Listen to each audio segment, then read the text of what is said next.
Hi hello everyone welcome back to my channel journey with Kalyani. మనం ఈ వీడియోలో doctor BR Ambedkar open యూనివర్సిటీకి సంబంధించి ఎవరైతే బిఎల్ఐసి ఫస్ట్ సెమిస్టర్ చదువుతున్నారో వాళ్ళకు ఈ వీడియో అనేది చాలా యూజ్ అవుతుందండి. ఎందుకంటే మనకు క్వశ్చన్ పేపర్ ప్యాటర్న్ ఎలా వస్తుంది, ఎన్ని మార్క్స్ ఉంటాయి, అండ్ ఒకసారి పేపర్ని మనం కనుక చూసినట్లయితే మనకు ఏ విధంగా వస్తుంది క్వశ్చన్స్ అండ్ ఎన్ని బిట్స్ ఇస్తారు, మనం ఎంతవరకు చదివితే పాస్ అవ్వగలుగుతాం అనేది మనం ఒకసారి క్వశ్చన్ పేపర్ని ప్రీవియస్ క్వశ్చన్ పేపర్స్ని చూస్తేనే అర్థమవుతుంది కదా. సో వీడియో ఎండ్ వరకు చూడండి అండ్ ప్లీజ్ షేర్ సబ్స్క్రైబ్ తప్పకుండా చేసుకోండి. ఓకే, సో ఇప్పుడు మనం వీడియోలోకి వెళ్దామండి. ఇది బిఎల్ఐసికి ఫస్ట్ సెమిస్టర్ జూలై 2025లో జరిగిన క్వశ్చన్ పేపర్ అండి. ఇది public relations in LICS. Okay, maximum marks వచ్చేసి 60 మార్క్స్, మినిమం మార్క్స్ వచ్చేసి 24 అండి. సో అండ్ మినిమం అంటే పాస్ మార్క్స్ అనమాట. టైము మనకు 2 hours ఉంటుంది. మనకు ఇక్కడ 3 సెక్షన్స్ ఇస్తారు. ఒకటి section A, section B, section C. So మనకు సెక్షన్ ఏలో మనకు కంప్లీట్గా 6 క్వశ్చన్స్ అడగడం జరుగుతుంది. సో మన ఈ 6 క్వశ్చన్స్కి ఏవేని 3 అంటే మనకు వచ్చిన 3 క్వశ్చన్స్కి మనము ఆన్సర్ ఇవ్వాల్సి ఉంటుంది. సో ఈచ్ ఆన్సరు మనము 15 లైన్స్లో ఖచ్చితంగా రాయాల్సి ఉంటుంది. ప్రతి ప్రశ్నకు అంటే ఎవ్రీ క్వశ్చన్కి మనకు 6 మార్క్స్ అయితే ఉంటుంది. అండ్ ఈచ్ ఆన్సర్ మనం 15 లైన్స్లో రాయాల్సిన 15 లైన్స్ అంటే ఆల్మోస్ట్ 1 to 1.5 పేజీ పడుతుంది. ఓకే, సో చూడండి.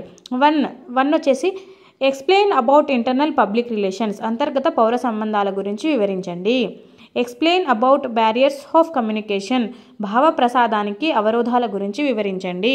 Third one, discuss stake holders of special libraries, ప్రత్యేక గ్రంథాలయాల వాటాదారుల గురించి చర్చించండి. Fourth one, explain functions of public relations manager, పౌర సంబంధాల నిర్వాహకుని విధులను వివరించండి.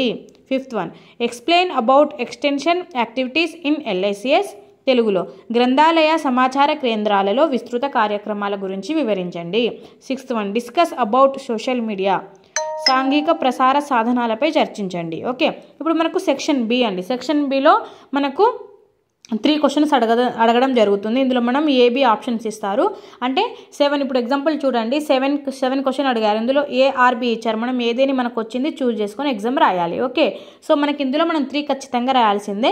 తర్వాత మనకు ఈచ్ ఆన్సర్ వచ్చేసి మనం 25 లైన్స్ అంటే మినిమం 3 పేజెస్ నింపి మనం ఆన్సర్ ఖచ్చితంగా రాయాలి.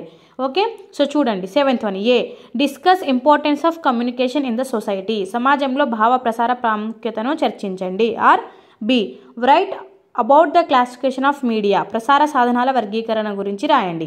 8th one, discuss about for A's and for P's, 4 ఏలు 4 పీల గురించి చర్చించండి. Or B, write about digital media, digital ప్రసార సాధనాలను గురించి రాయండి. 9th one, A write a note on brochures, బ్రోచర్లపై ఒక నోటును రాయండి. R B, explain about use of internet for publicity, ప్రచార ఇంటర్నెట్ గురించి రాయండి. ఓకే, తర్వాత ఇప్పుడు మనకు సెక్షన్ సి చూడండి. సెక్షన్ సిలో మనకు 2 క్వశ్చన్స్ అడుగుతారు. ఈ 2 క్వశ్చన్ల నుంచి మనం ఏదన్నా ఒకటి రాయాలి. దీనికి 12 మార్క్స్ ఇస్తారు.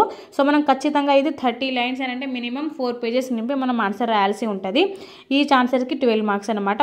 ఒక ఆన్సర్ రాయాలి, లాంగ్ ఆన్సర్ ఇది. సో 10th క్వశ్చన్ చూడండి. Explain about media's role in library movement, గ్రంథాలయ ఉద్యమంలో ప్రసార సాధనాల పాత్రను వివరించండి. 11th one, explain the various library activity that promotes public relations in library, గ్రంథాలయంలో పౌర సంబంధాల పెంపుకు సంబంధించిన గ్రంథాలయ కార్యక్రమాలను వివరించండి. సో మనకు క్వశ్చన్ పేపర్ అయితే ఈ విధంగా రాయడం జరుగుతుంది. ఒకసారి నా దగ్గర ఇంకా బుక్స్ రాలేదండి. బుక్స్ వచ్చినాక మనకి ఎన్ని యూనిట్స్ ఉంటాయి, సో మనం ఎన్ని యూనిట్స్ చదివితే క్వశ్చన్ పేపర్కి తగ్గట్టు మనము అంటే పాస్ మార్క్స్ తెచ్చుకోవచ్చు, ఈజీగా పాస్ అయిపోవచ్చు. ఎన్ని యూనిట్స్ కవర్ చేస్తే బెటరు.